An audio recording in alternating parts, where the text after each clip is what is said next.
ભાવનગર શહેરમાં હેવમોર ચોક પાસે વેપારીઓએ હોબાળો મચાવ્યો। મહાનગરપાલિકા દ્વારા ડેમોલેશનની કામગીરીનો તેમણે વિરોધ કર્યો છે। છેલ્લા 2 દિવસથી મહાનગરપાલિકા દ્વારા આ કાર્યવાહી કરાઈ રહી છે।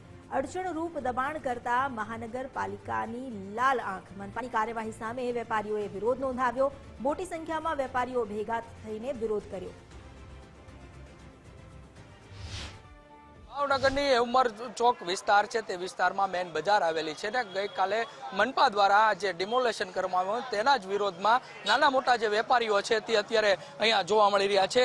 પોતે કહી શકાય કે ભાવનગરનો આ હેવમોર ચોક છે અને અહીંયા આગળ આ પ્રકારે વિરોધ દર્શન છે, વિરોધ પ્રદર્શન છે તે કરવામાં આવી રહ્યું છે। કેમ કે જે પ્રમાણે નાના મોટા જે વેપારીઓ છે પોતે અહીંયા નાના મોટા ધંધાથી સંકળાયેલા વેપારીઓ છે તેઓના જે મનપા દ્વારા તેઓની લારીઓ અને કહી શકાય કે તેઓના જે નાના ધંધાકર્તાઓ છે તેઓનું જે ડિમોલેશન કરવામાં આવતા આજે સમગ્ર વિસ્તારમાં જોઈ શકાય છે કે ડિમોલેશન છે તે કરવાની કામગીરી છે તે કરવામાં આવી હતી। ત્યારબાદ આજે બીજા દિવસે વેપારીઓ દ્વારા આ પ્રકારે રોડ ઉપર બેસીને જે વિરોધ છે તે વિરોધ કરવામાં આવી રહ્યો છે। દ્રશ્યો બતાડવાના પ્રયત્ન કરશું। જોઈ શકાય છે કે સમગ્ર જે હેવમોર ચોક વિસ્તાર છે મેઇન બજાર છે કે આ બજાર ધમધમતી હોય છે, પરંતુ વેપારીઓની અવગણતાના કારણે કહી શકાય કે મનપાના ડિમોલેશનના કારણે આજે વહેલી સવારથી જ હેવમોર ચોકની જે દુકાનો છે તે દુકાનો બંધ કરતા વેપારીઓ છે તે વેપારીઓએ વિરોધ દર્શાવ્યો છે। જોઈ શકાય છે કે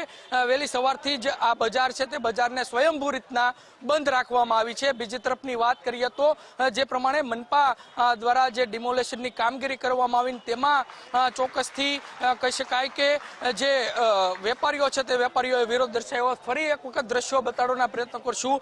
જોઈ શકાય છે કે જે પ્રમાણે વેપારીઓ છે તે વેપારીઓ દ્વારા રોડ ઉપર બેસી અને વિરોધ દર્શન છે, વિરોધ પ્રદર્શન છે તે કરવામાં આવી રહ્યો છે। વેપારીઓ પાસે જવાના પ્રયત્ન કરશું, એમનું શું કહેવું છે, વેપારીઓ શું માની રહ્યા છે એમની પાસે જવાના પ્રયત્નો કરશું।